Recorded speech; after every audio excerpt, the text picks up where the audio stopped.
sobre otitis media y sinusitis bacteriana.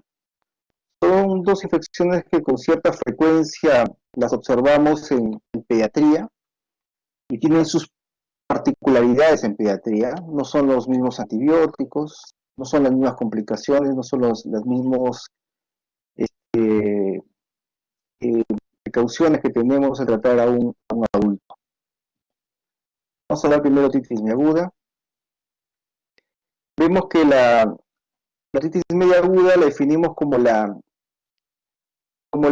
infección. La otitis media aguda la definimos como una infección bacteriana del oído medio con presencia de líquido en la cavidad. Y que hay que diferenciarla de la otitis media con efusión, en la cual hay líquido, pero este líquido no está infectado. Esta otitis media con infusión se ve muy frecuente antes o después de la otitis media aguda, ¿no?, bacteriana. En cuanto a los factores de riesgo, la infección viral de las vías respiratorias altas, es decir, los resfríos, es el factor predisponente más común, ¿no? Y otro es la edad, ¿no? Suele ser más frecuente la otitis media aguda entre los 6 y 18 meses de edad. También son factores de riesgo, por ejemplo, el tener asistarderías, ya que debido a esto el niño se está infectando más frecuentemente, entonces tiene más riesgo de hacer otitis medias, el no haber recibido lactancia materna, el tabaquismo en casa, el uso de chupones. Al parecer esto hace que la trompa de Eustaquio sea contaminada más frecuentemente por las bacterias de la orofaringe. ¿Qué criterios tenemos para diagnosticar otitis media aguda? Los criterios actualmente más reconocidos son los aquellos establecidos en 2013 por la Academia Americana de Pediatría. Son 3 criterios, ¿no? Basta obviamente uno de ellos que se cumpla, ¿no? Esa otitis media aguda, cuando hay una otorrea que no venga de una otitis externa, es decir, una otorrea que venga de oído medio. Segundo, que haya un moderado o severo abombamiento de la membrana timpánica.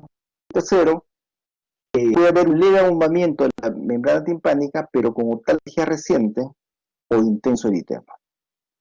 La etiología puede ser viral, como ya hemos visto, generalmente es viral en un inicio, y en otros casos llega a sobreinfectarse. ¿Con qué bacterias? Principalmente con neumonía, neumococo, Haemophilus influenzae y Moraxella catarrhalis. Este Haemophilus influenzae no solamente es el vacunable, el tipo B, sino principalmente son por los típicos, los no tipificables, o sea, los no vacunables. Entonces, la vacuna contra Haemophilus no previene la otitis por este germen. Bien, acá vemos un tímpano, esto es normal. Acá vemos el oído medio, como ustedes saben, aloja los huesecillos, el martillo, el yunque, el estribo y el lenticular. Y también se ve aquí cómo está la trompa de Eustaquio, que comunica con la orofaringe, ¿no? Es a través de la cual generalmente se sobreinfecta el oído medio. Acá vemos una imagen del oído medio, es una imagen de un oído normal. Vemos la inserción del martillo, y esta inserción del martillo hace que se divide en 4 cuadrantes.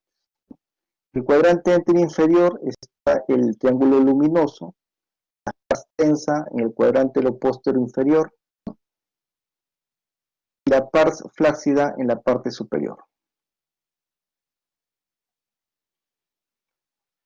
¿Cuál es la fisiopatología?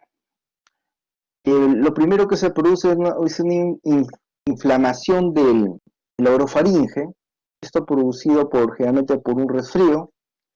Esto produce una disfunción de la trompa de Eustaquio, lo cual ocasiona que suya y crea una presión negativa en el oído medio. Esto a su vez altera los mecanismos de defensa locales y genera la infección bacteriana, con lo que condiciona la retención de secreciones y la sobreinfección, la infección de estas por las bacterias que estaban colonizando, y posteriormente esto provoca los síntomas de otitis media, ¿no? La inflamación, la tensión del tímpano ante el acúmulo de secreciones ocasiona dolor, ¿no? Y cuando hay mucha presión, la parte central del tímpano se ve comprometida en su irrigación y se produce la supuración, de llegar a supurarse. Los síntomas y signos de la otitis media es lo más característico es la otalgia. En niños pequeños que no pueden, como sabemos, esto es más que todo de niños menores de 2 años. A veces el niño no dice me duele el oído, lo único que agarra como esta niña se frota el oído y llora. Así sabemos que le está doliendo el oído. Puede haber otorrea, pero no siempre hay otorrea. La fiebre puede ser en un inicio parte del resfrío, pero si la fiebre después reaparece a partir del cuarto o quinto día de un resfrío, hay que sospechar de otitis media. El niño puede estar irritable, puede llegar a vomitar, puede tener un poco de diarrea, puede transitoriamente tener pérdida de disminución de la audición, puede haber vértigo, nistagmos, tinnitus. La otoscopía se va a ver el tímpano eritematoso, no siempre, suele verse eritematoso, la transparencia disminuida, protuido, y a la otoscopía neumática sin movilidad o con movilidad reducida. Acá vemos un tímpano normal y un tímpano con otitis. Acá vemos las diferencias que hemos manifestado. Acá está blanco nacarado, acá está eritematoso. Y acá la posición del tímpano está normal, neutra, mientras que acá está protuido. ¿Cómo se pueden dar cuenta fácilmente de la protucción? Porque debajo de la inserción del martillo se ve que abomba. Hasta la inserción del martillo, toda eritematosa y abomba. Abombamiento. Bien, acá vemos un niño con otitis media supurada, ¿no? Vemos cómo se produce la otorrea.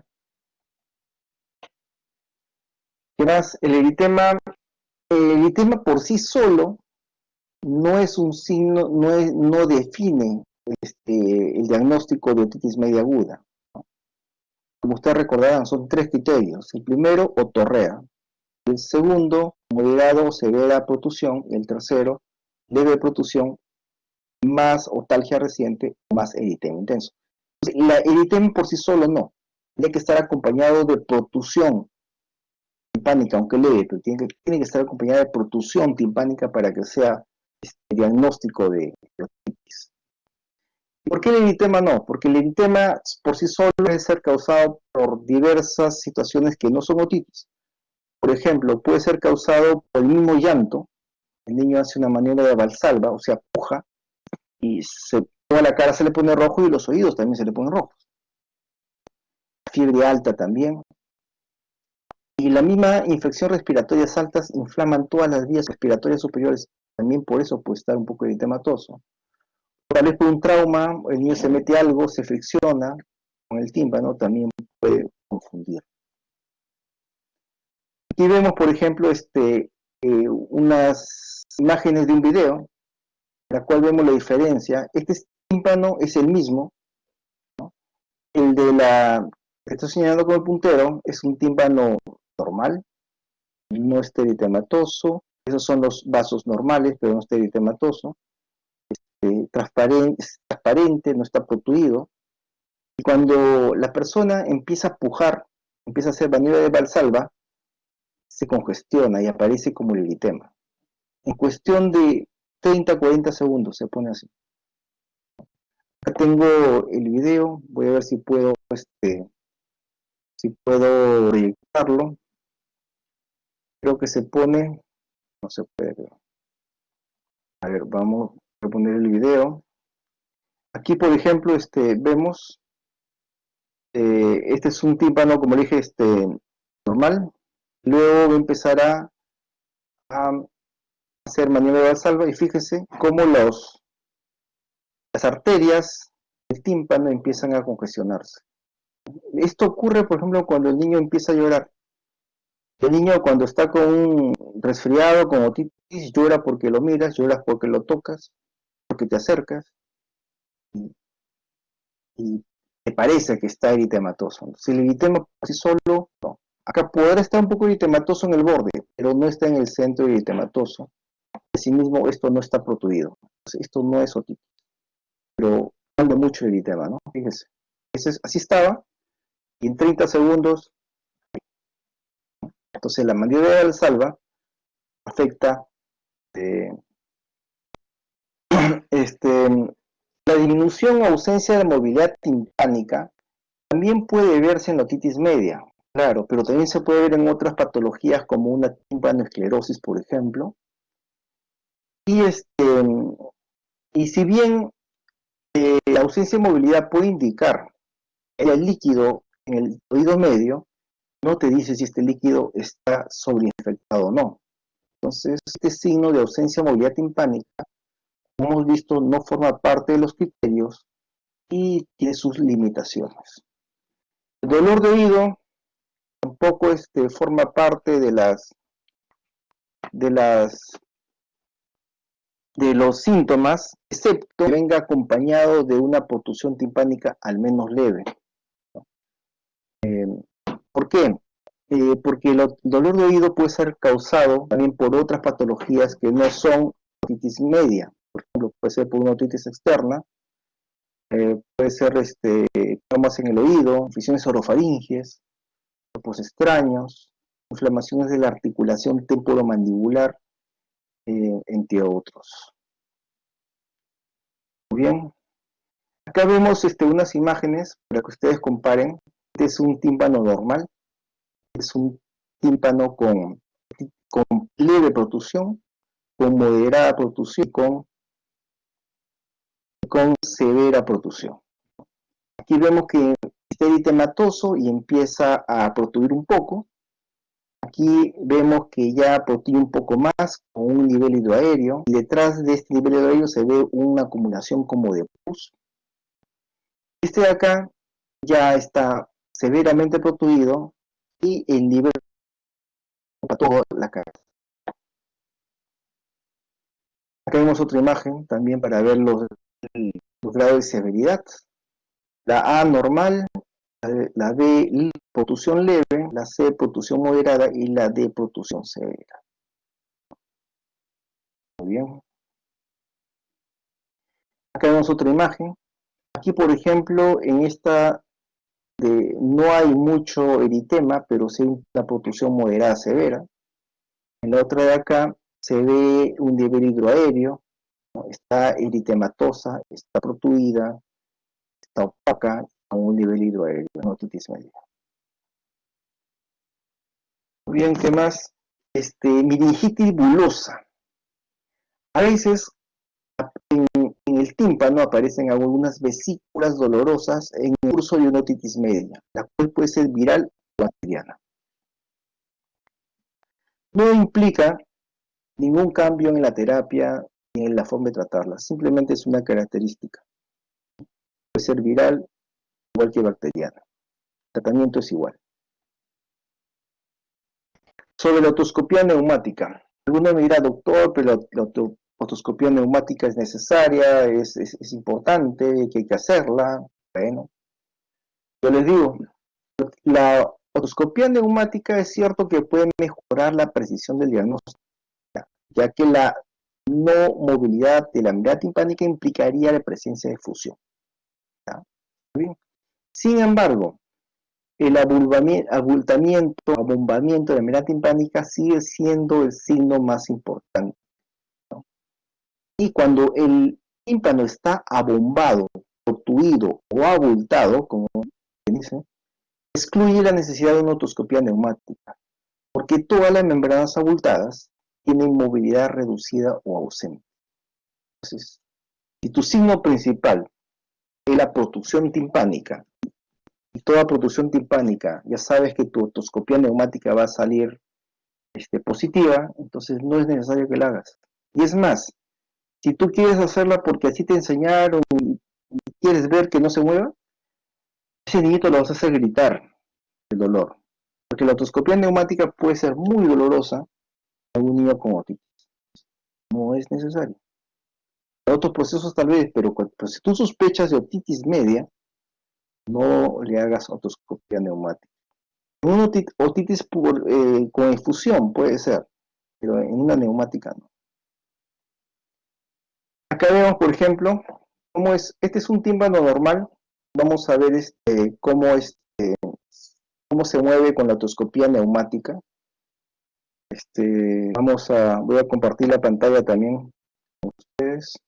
Ya, ahí ven ustedes el tímpano que le dije que no está eritematoso, está normal. ¿Cómo sería una otoscopia neumática normal en un niño que no tiene otitis? No le duele, ¿no? Se ve que conforme uno presiona el bulbo del otoscopio neumático, se mueve el tímpano, eso es normal, indica que no hay efusión detrás del oído, ¿no?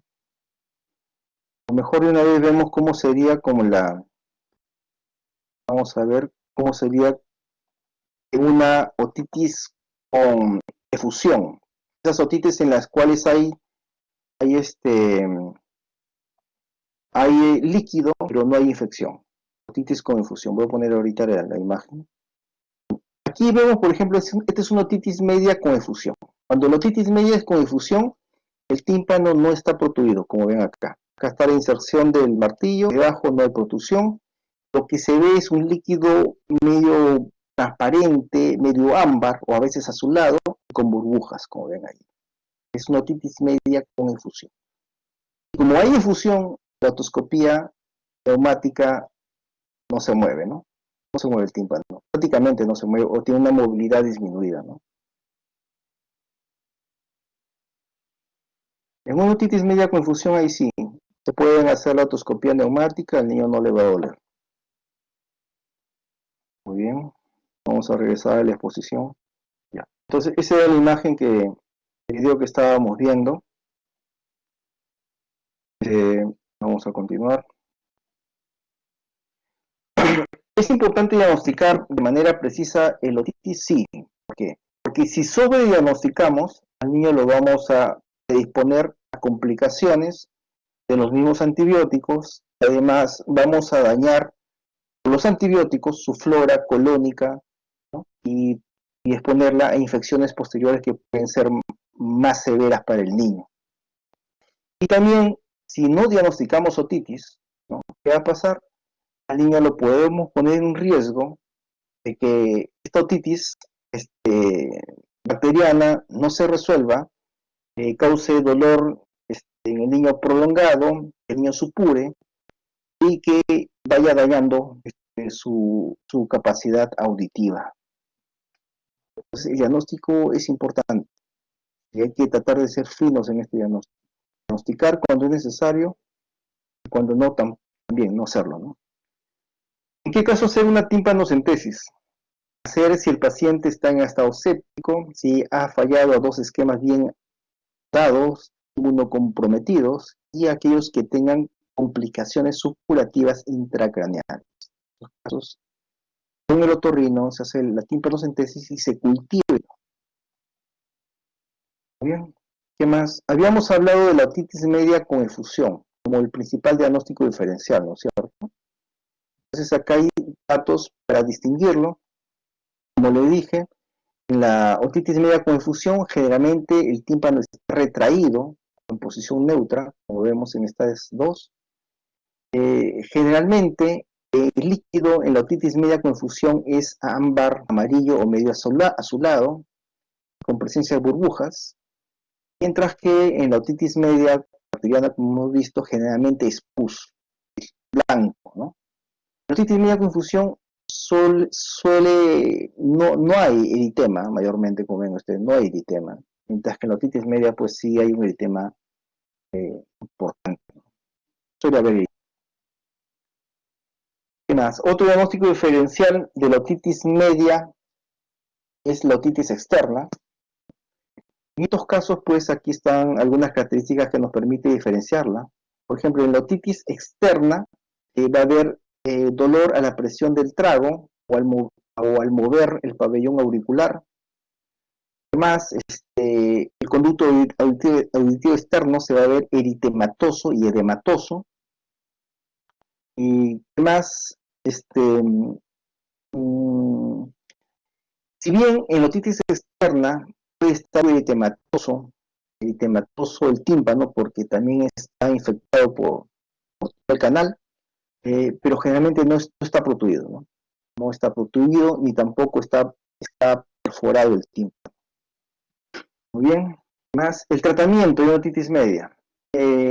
Los niños con otitis media generalmente vienen llorando de dolor a la emergencia. Entonces, hay que darle un analgésico. Hay que administrarlo solamente en el momento que tengan dolor. No les aconsejo que lo dejen en horario cada 8 horas, no. En el momento que tenga dolor. Pueden usar paracetamol o ibuprofeno.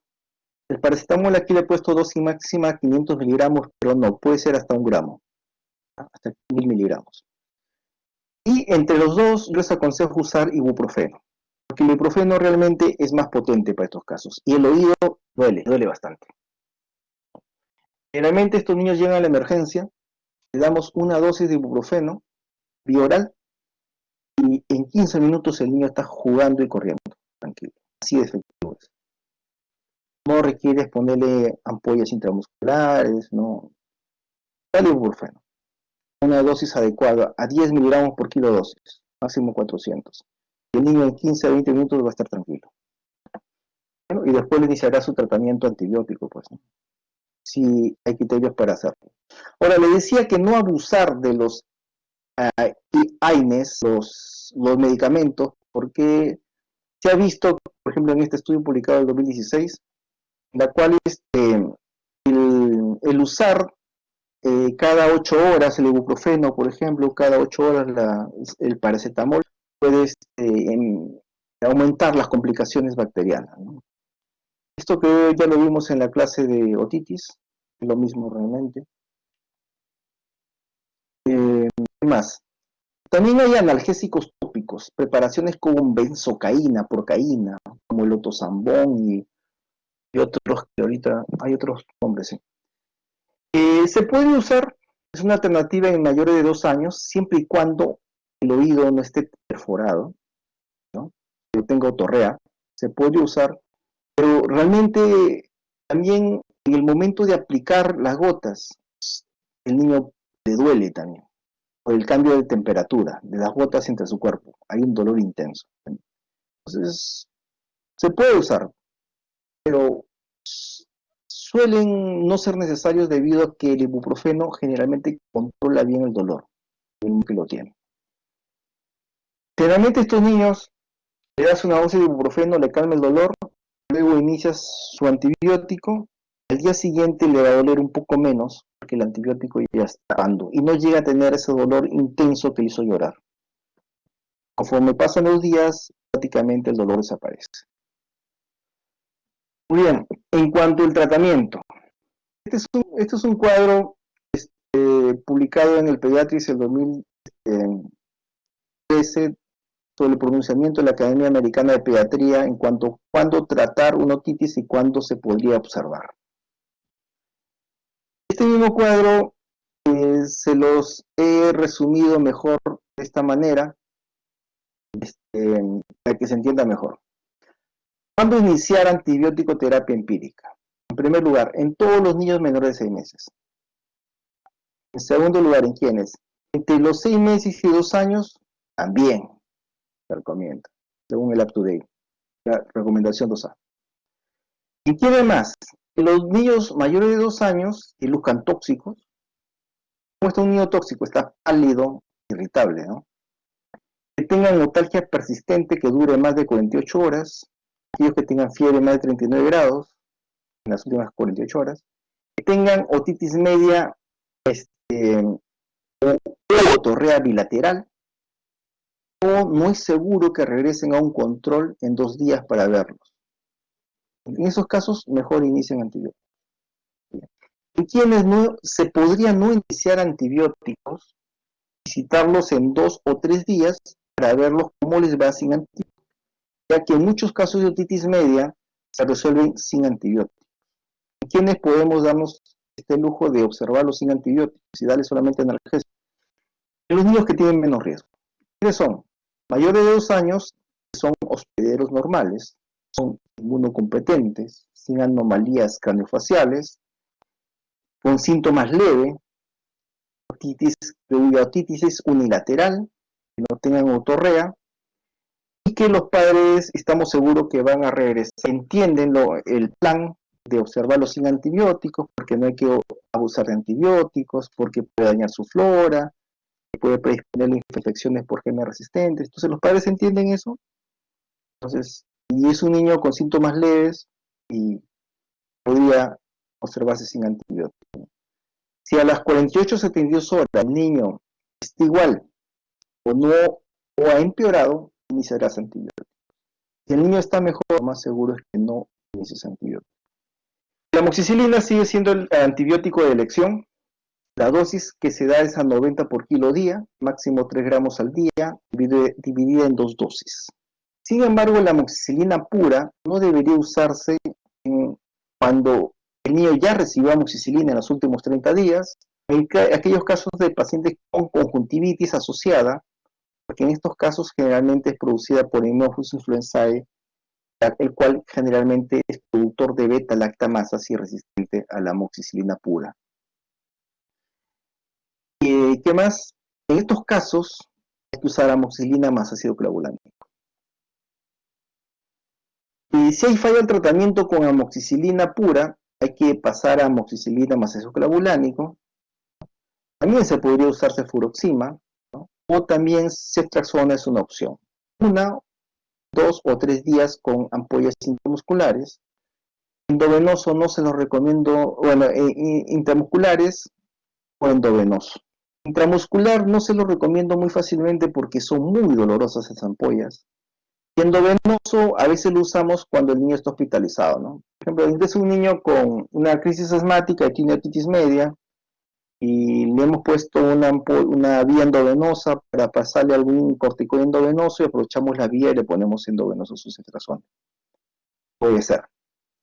Ahora, cuando diga amoxicilina más ácido clavulánico, fíjense, la amoxicilina se da a 90 kilodía, a dosis altas. ¿Por qué? Porque tiene que cubrir neumococo. El neumococo tiene una sensibilidad intermedia, hay que darle dosis altas para que actúe. Y el clavulánico o clavulanato se da a 6.4 miligramos kilodía. La relación entre estas dosis, 90 y 60.4, si lo dividen, da una relación de 14:1. Sin embargo, los jarabes genéricos tienen una relación de 4:1. Entonces, para usar el jarabe genérico del CIS, cuya relación de estos dos antibióticos es de 4:1, o sea, amoxicilina es 250, el ácido clavulánico 62.5, habría que diluir el ácido clavulánico dándole otro jarabe con amoxicilina pura.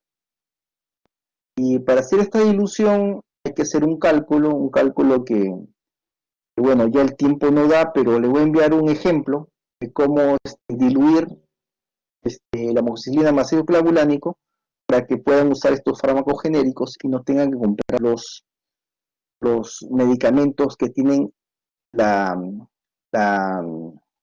concentración adecuada, ¿no? De 14:1. Un fármaco que tiene 14:1 es de venta, el fármaco de marca está más o menos 120 soles. Entonces, para evitar ese gasto, le voy a enviar un ejemplo de cómo diluirlo. Además, en caso de que estos fármacos de segunda línea, el paciente persista con la sintomatología, hay que hacer interconsulta otorrinolaringología para dar una timpanocentesis y iniciar fármacos de tercera línea. Muy bien, ¿qué más? En alérgicos a la penicilina. Según la Academia Americana de Pediatría, dicen que en pacientes alérgicos a la penicilina se puede usar sin problemas cefalosporina de segunda o tercera generación. Que no hay reacción cruzada. Según el UpToDate dice, los expertos de UpToDate, porque la UpToDate es producida por un experto mundial y otros 2 expertos mundiales que no se conocen o revisan.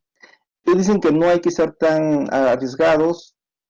Si la reacción de hipersensibilidad a penicilinas es inmediata, tuvo reacciones tardías graves, mejor no dar cefalosporinas, mejor darle macrólidos y clindamicina. Sin embargo, los macrólidos y clindamicina hay resistencia del estreptococo, del neumococo y del Haemophilus influenzae a estos gérmenes, estos antibióticos, y suelen no ser efectivos en muchas veces. Entonces, una alternativa en nuestro medio es usar el cloranfenicol, ¿no? Este es un estudio, por ejemplo, publicado en 2018 en el Perú, cepas de Perú de neumococo. Y fíjense, en la era post-vacuna antineumocócica, la resistencia de eritromicina a macrólidos, ¿no?, de neumococo, 64%. Es demasiado. No puedes tratar con macrólidos una infección por neumococo, no puedes. Una resistencia tremenda, imposibilita. Más. Este es otro estudio sobre sensibilidad del neumococo. Fíjense, ¿no? El cloranfenicol prácticamente al 100%. Y la sensibilidad al Haemophilus influenzae, sensibilidad también prácticamente al 100% en cloranfenicol. Entonces, en nuestro medio es una buena alternativa usar cloranfenicol en alérgicos a la penicilina en infecciones tipo por sinusitis. Acá está la fuente, los datos, los hospitales de los cuales se recaudó estas cepas para el estudio. Muy bien. Vamos a pasar esta. ¿Cuánto demora el tratamiento? El tratamiento ya son las 5 ya. El tratamiento en niños menores de 2 años y con OMA severa 10 días, en niños de 2 a 5 años con OMA leve a moderada 7 días, en niños mayores de 5 años con OMA leve moderada también 5 a 7 días, ¿no? Según severidad y según edad, la duración del tratamiento. ¿Cómo definimos otitis media recurrente? Cuando tiene 3 o más episodios en 6 meses o 4 o más episodios en un año. En esos casos debe ser derivado del otorrino, ¿no?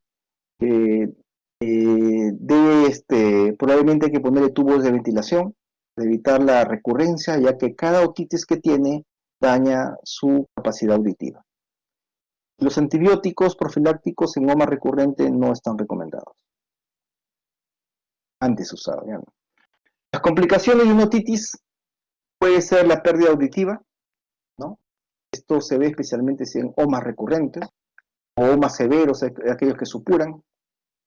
Disfunciones vestibulares, perfusión timpánica, mastoiditis, una infección que puede llevar a hospitalizarse, y más raramente complicaciones intracraneales, meningitis, abscesos cerebrales.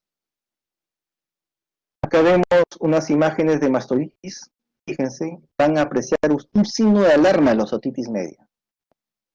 Cuando tengo un niño con otitis media, uno de los signos de alarma que ustedes tienen que mencionar es ese: dolor y enrojecimiento detrás de la oreja.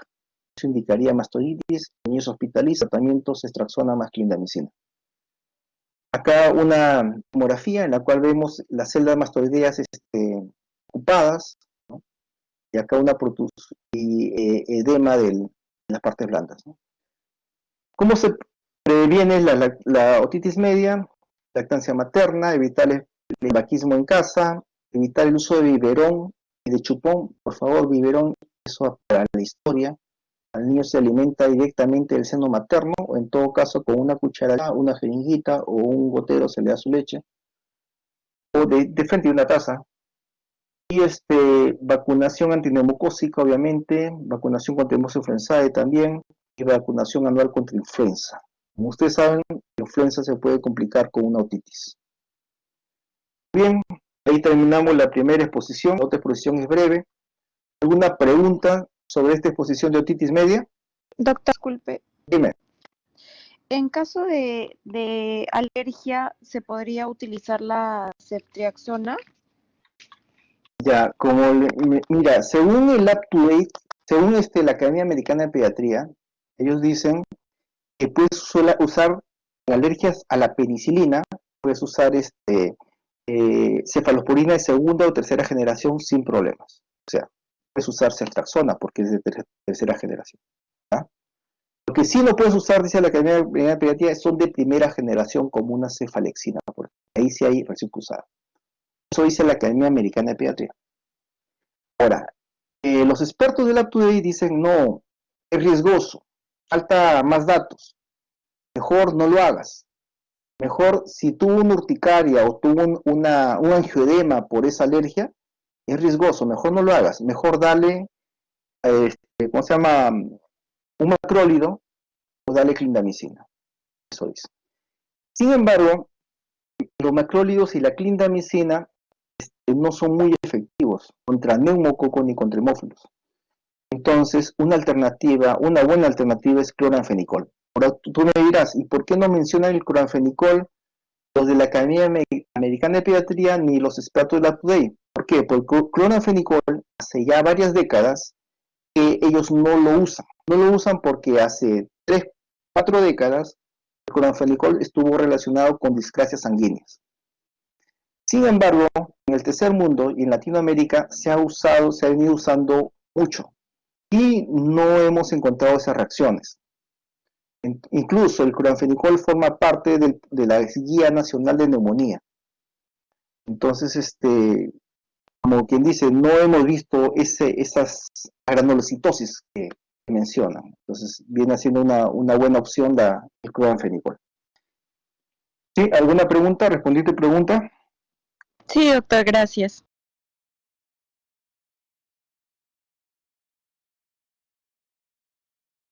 Vamos a ver la sinusitis aguda.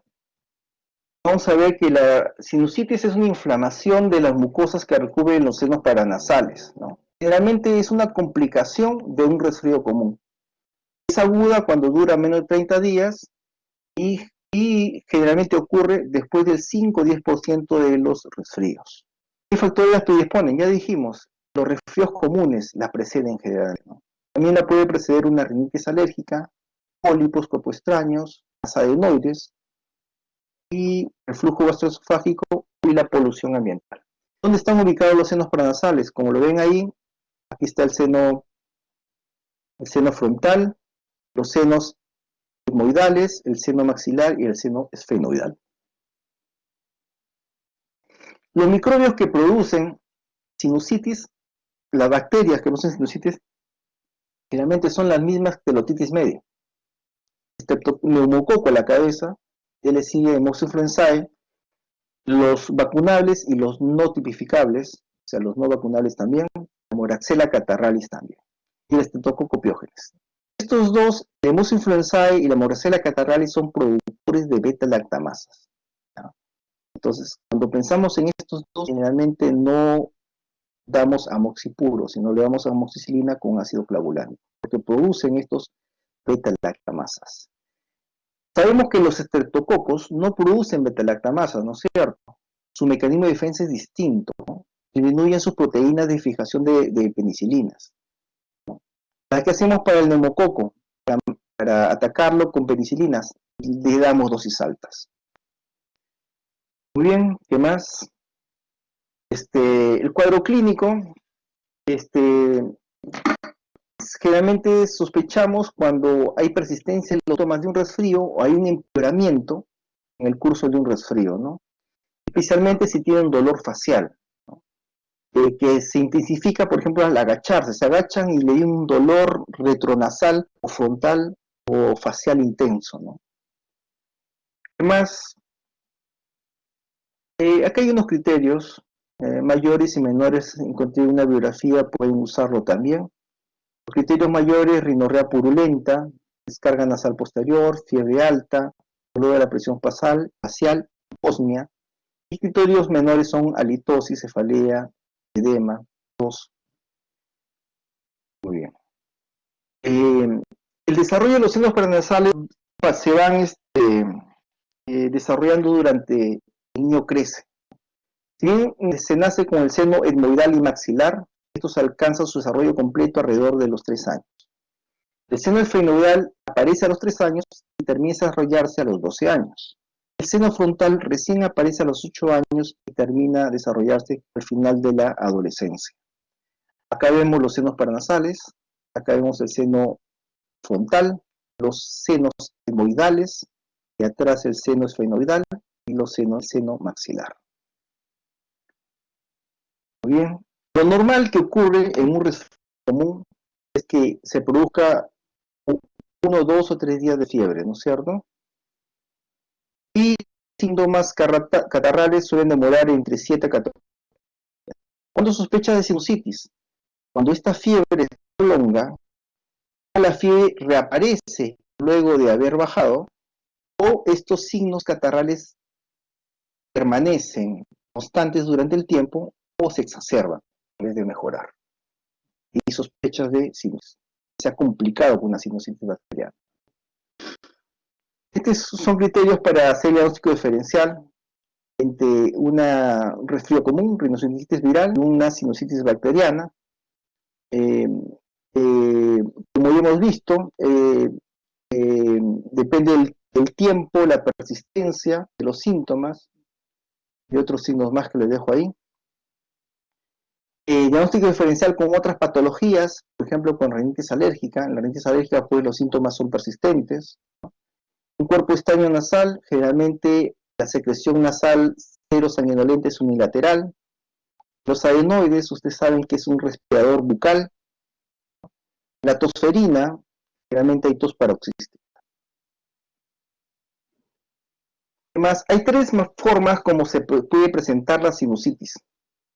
Se puede presentar como una enfermedad persistente, ¿no? Es decir, que la secreción nasal persiste más allá de 10 días sin mejoría, o un empeoramiento clínico, un niño que está con un resfrío, con secreción nasal, y en vez de mejorar al tercer, cuarto, quinto, sexto, a partir del cuarto, quinto día empeora. Aparece la fiebre, tiene más congestión, tiene más malestar, ¿no? Y la otra forma de presentación menos frecuente es el inicio severo. De un momento a otro el paciente empieza a presentar fiebre alta y rinorrea purulenta. Son las 3 formas de presentación de una sinusitis bacteriana. Generalmente el diagnóstico de una sinusitis es clínico. Las radiografías podrían pedirlas si hay duda, ¿no? Y donde sí está indicado imágenes es cuando uno sospecha de complicaciones del sistema nervioso central. Por ejemplo, empieza a hacer convulsiones, alteración sensorio, cefalea intensa, o complicaciones a nivel oftálmico, ¿no? Empieza a hacer una celulitis orbitaria, ¿no? Ahí sí tienen que pedir urgentemente una tomografía o una resonancia. Mayormente pedimos tomografía, que es lo que tenemos en emergencia. Esta es una radiografía de senos paranasales. Acá vemos una sinusitis maxilar, por ejemplo, un nivel hidroaéreo, edema de la mucosa. Véanlo solamente si tienen dudas. Es una tomografía también con lo mismo. Si no, el diagnóstico es puramente clínico. En cuanto al tratamiento, en las formas de inicio severo y empeoramiento clínico se recomienda ya dar antibióticos. En las formas de enfermedad persistente, aquel que tiene síntomas de resfrío más de 10 días, en ese podrías darle antibióticos o lo observas 3 días más, con sintomáticos nada más, para decidir. El tratamiento, acá se los dejo, pero es lo mismo para las mismas consideraciones que hemos visto para otitis. Voy a pasar un poco rápido. ¿Y qué tiempo hay que dar antibiótico en estos casos? Se da al menos 7 días después de haber mejorado el paciente. El tratamiento debe continuar al menos hasta 7 días después de que los síntomas ya no tienen. Hay algo importante acá. En sinusitis, si bien el tratamiento suele demorar 2 a 3 semanas, suele demorar eso, en 3 días, tiene que citarlo en 3 días, porque en 3 días tiene que haber mejoría, evidente. Tiene que sentirse mejor. Si no se siente bien en 3 días, cambien de antibiótico, ¿no? Porque no es el adecuado. Si ven que en 3 días hay una mejoría clara, continúen con ese mismo antibiótico hasta completar 14 días generalmente, o 3 días después de que los síntomas han revertido. Si lo cortan antes el antibiótico, la enfermedad puede recaer. Bien, ¿qué más? Hay que evitar no repetir antibióticos que se han dado las últimas 4 semanas.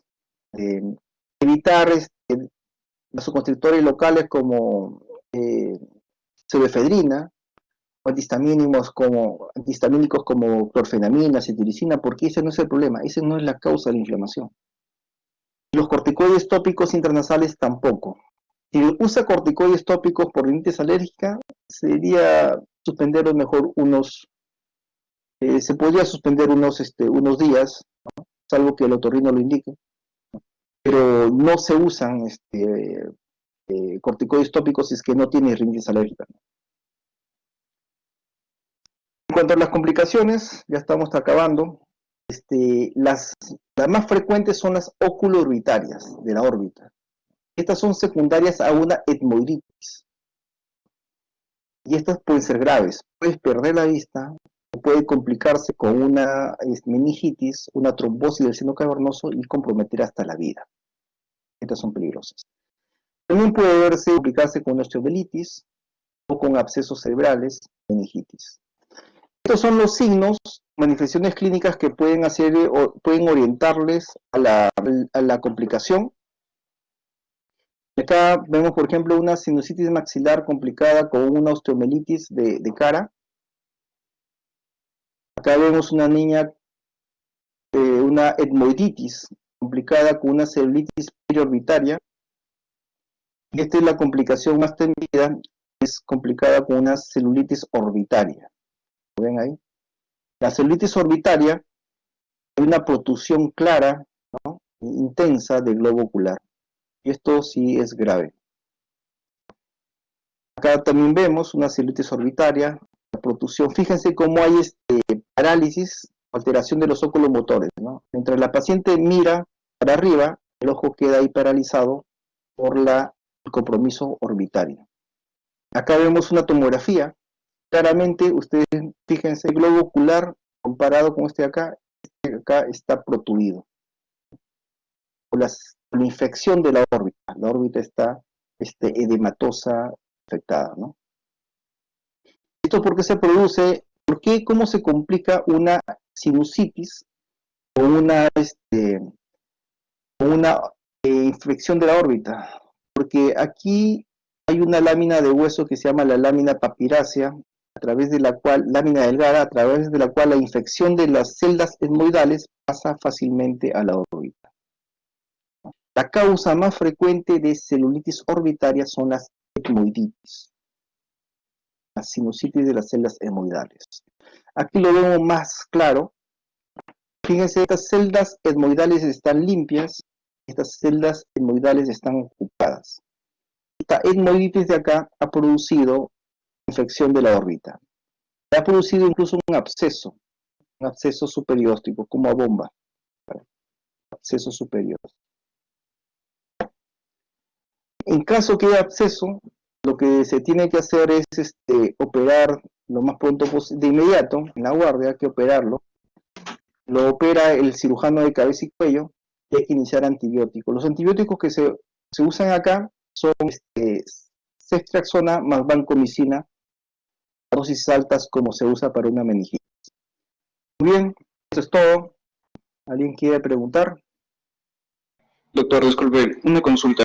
Sobre el tema anterior, doctor, si sobre OMA, los OMAs de origen viral, doctor, ¿son patologías frecuentemente aisladas o más que todo complicaciones de otras infecciones virales? La OMA viral es complicación del resfrío, de la rinofaringitis viral, ¿no? Pero como aislada, doctor, no es aislada no. Viene secundario un resfrío. Y en caso de la bacteriana, las secreciones retenidas por el resfrío hacen que se infecten por la bacteria. O sea, normalmente hay bacterias en nuestra nasofaringe, y también hay bacterias en la trompa de Eustaquio y en el oído medio. Pero esto lo tenemos controlado porque funciona bien la trompa de Eustaquio. cuenta, lo va drenando y sacando y no pasa nada. Pero ante un resfrío hay una disfunción de la trompa de Eustaquio, que tiene secreciones, el líquido se acumula, se alteran nuestros mecanismos de defensa y la bacteria prolifera. Ve un medio adecuado para, para multiplicarse y causar la infección. Ah, ya, doctor. Okay. Algo parecido sucede con la sinusitis también, pues. En un inicio, la inflamación todo es viral, pero llega un punto en el cual las secreciones se acumulan y las bacterias que estaban ahí, colonizando al paciente, causan la infección. Muy bien, ¿alguna otra pregunta?